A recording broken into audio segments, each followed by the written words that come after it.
Naam, uhali gani mpenzi mfuatiliaji wa visa vinavyopatikana ndani ya mwongozo wa kujifunza Biblia, ikiwa ni siku nzuri, siku ambayo tunaendelea kumtukuza Bwana kwa matendo yake makuu. Na katika siku ya leo tunaendelea na kisa ambacho tulianza nacho wiki iliyopita, chenye kichwa kinachosema mpiga simu asiyekata tamaa. Lakini leo tutaangalia sehemu ya pili ambayo ina kichwa kilichobadilika kidogo, kinachozungumzia mgeni asiyekata tamaa, sehemu ya pili. Kwa daktari wa watoto wa Mwadventista wa Sabato, msichana mzaliwa wa Alaska mwenye umri wa miaka 13 alifanana na jitu. Miezi 4 baada ya simu yao ya kwanza, daktari wa watoto Colette alisafiri kwa saa 7 kwa gari kutoka Anchorage hadi Fairbanks ili aweze kukutana na matrona kwa mara ya kwanza kwenye kituo alichokuwa akiishi na wasichana na wavulana wengine takriban 19. Matrona alikuwa na urefu wa futi 5, inchi 7, yani sentimita 174. Kwa kulinganisha, Colette alipungua kwa futi 5, inchi 3 na sentimita 162. Colette alipomuona msichana huyo aliwaza, anaonekana kama jitu kwangu, hili linavutia sana.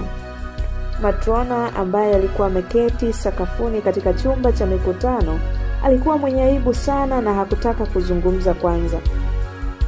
Colette aliketi kwenye kochi karibu naye dakika chache zenye kuleta mfadhaiko kupita, na kisha akakumbuka kwamba alikuwa amemletea matrona zawadi. Colette alifungua kitabu na kimya akaanza kupitia kurasa hadi kurasa. Udadisi wa matrona uliibuliwa, naye akaanza kujisogeza polepole kwenda kwa Colette. Kabla ya muda mrefu kupita, matrona alikuwa ameketi kando ya Colette na kuangalia picha pamoja naye. Ilikuwa ni ziara ya kwanza yenye kupendeza sana na ilidumu kwa saa takriban 3. Wawili hao walikutana tena mwezi uliofuata, na Colette aliweza kumpatia matrona Biblia. Alipendekeza wasome Biblia pamoja kupitia simu, lakini alipopiga simu matrona alijifanya kutokuweza kuongea. Kisha matrona alihamia kituo kimoja huko Anchorage. Alikuwa mpweke na kuwakumbuka sana marafiki zake huko Fairbanks. Hatimaye alianza kumpigia simu Colette kila siku, akijaribu kumshawishi ya kwamba aweze kumwasili.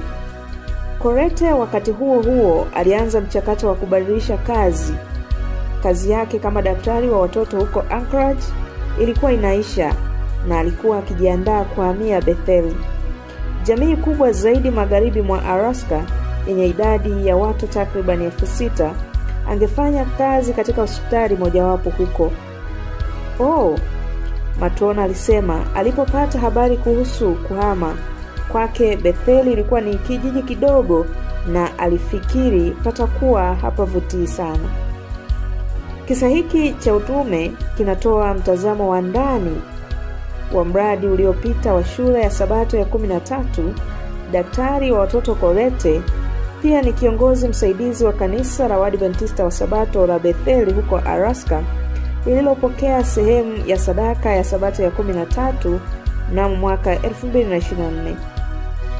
Asante sana kwa kusaidia kueneza Injili kwa robo hii kwa sadaka yako ya Sabato ya 13 hapo ifikapo Machi 29.